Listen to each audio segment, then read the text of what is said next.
लातूर पोलिसांचा crime control master plan. Latur जिल्ह्यात आता गुन्हेगारांची खैर नाही.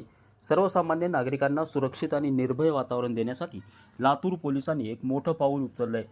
पोलीस अधीक्षक अमोल तांबे यांच्या संकल्पनेतून जिल्ह्यात खास प्रतिबंधक कक्ष म्हणजेच प्रिव्हेंटिव्ह सेल कार्यान्वित करण्यात आला आहे.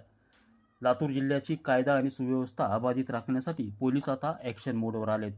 सराईत गुन्हेगार आणि वारंवार शांतता भंग करणाऱ्या टोळ्यांना चाप लावण्यासाठी पोलीस अधीक्षक कार्यालयात प्रतिबंधक कक्ष स्थापन करण्यात आला आहे. थेट पोलीस अधीक्षक अमोल तांबे आणि अप्पर पोलीस अधीक्षक मंगेश चव्हाण यांच्या देखरेखीखाली हा कक्ष काम करणार असून यात विशेष प्रशिक्षित 6 जणांची टीम तैनात करण्यात आली आहे. थोडक्यात सांगायचं तर गुन्हेगारांसाठी लातूर आता सुरक्षित उरलं नाही. पोलिसांनी हाती घेतलेल्या या मोहिमेमुळं सर्वसामान्य लातूरकरांनी सुटकेचा निश्वास टाकलाय.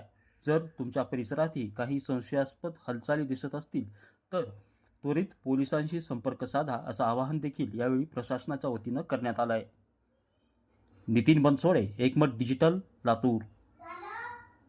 लातूर जिल्हा पोलीस अधीक्षक कार्यालयामध्ये नव्यानं कार्यान्वित करण्यात आलेला प्रतिबंधक कक्ष अर्थात प्रिव्हेंटिव्ह सेल याची कामगिरी 1 जानेवारीपासून त्या ठिकाणी पूर्ण क्षमतेने सुरू करण्यात आलेली आहे.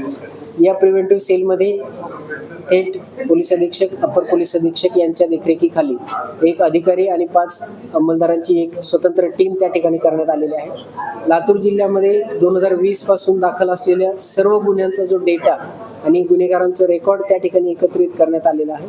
त्यानंतर दैनंदिन ज्या काही घटना घडत आहेत त्यामध्ये NC असतील किंवा गुन्हे असतील तर या अनुषंगानं रोजच्या रोज त्या अपडेट त्या ठिकाणी केल्या जात आहेत आणि ह्या सर्व गुन्हेगारांच्या एकत्रित असलेल्या रेकॉर्डच्या आधारे वेगवेगळ्या कायद्यामधील ज्या प्रतिबंधक कारवाई आहेत त्याच्यामध्ये BNSS कलम 126, BNSS कलम 129, त्याचबरोबर महाराष्ट्र पोलीस अधिनियम अनुषंगे कलम 55 टोळी तडीपार, कलम 56, कलम 57 असे तडीपारीचे जे काही प्रस्ताव आहेत तर ह्या सुद्धा कारवायांच्यासाठी हे प्रतिबंधक सेल जे आहे ते कार्यरत करण्यात आलेलं आहे. त्याचबरोबर जे वारंवार गुन्हे करणारे आणि प्रतिबंधक कारवाई केल्यानंतरही ज्याच्या गुन्हेगारी वर्तनात सुधारणा येत नाही तर त्यांच्यावर MPDA सारखी कठोरातली कठोर 1 वर्ष स्थानबद्ध कारवाई करण्याची जी कारवाई ती कारवाई करण्यासाठीचा सुद्धा पाठपुरावा करण्यासाठी हे प्रतिबंधक सेल त्या ठिकाणी स्थापन करण्यात आलेलं आहे. या सेलची जी सर्व तयारी होती तर ती आपण ऑक्टोबर-नोव्हेंबर पासूनच सुरू करण्यात आली होती आणि 1 जानेवारीपासून हा सेल पूर्ण क्षमतेनं त्या ठिकाणी कार्यान्वित करण्यात आलेला आहे. आणि गेल्या 1.5 महिन्यामध्ये या सेलनं त्या ठिकाणी जवळपास 3 MPDAचे प्रस्ताव त्या ठिकाणी सादर केलेले आहेत, ज्याचा पाठपुरावा करून 2 प्रकरणांमध्ये आपल्याला स्थानबद्धतेचे आदेश त्या ठिकाणी मिळालेले आहेत. याच सेलने 55 प्रमाणे एक टोळीसाठी तडीपारीचा प्रस्ताव, कलम 56 अन्वये 8 गुन्हेगारांचे तडीपारीचे प्रस्ताव आणि कलम 57 अन्वये दोषसिद्ध असलेल्या 215 गुन्हेगारांचे तडीपारीचे प्रस्ताव जे आहेत तर ते वेगवेगळ्या जे संबंधित कॉम्पिटंट अथॉरिटी आहेत त्यांच्याकडे पाठवलेले आहेत.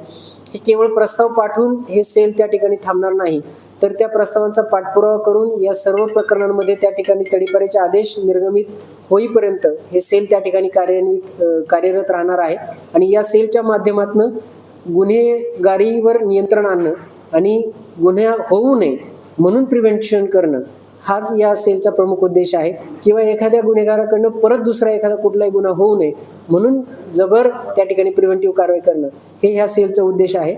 आणि या सेलच्या केलेल्या कारवाईमुळं नजीकच्या कालावधीमध्ये गुन्हेगारीमध्ये मोठ्या प्रमाणावर त्या ठिकाणी कमी झाल्याचं आपल्याला त्या ठिकाणी पाहायला मिळेल. त्याचबरोबर या प्रिव्हेंटिव्ह सेलचा वचक सुद्धा त्या ठिकाणी गुन्हेगारांवर निश्चित झाल्याचं आपल्याला येईल.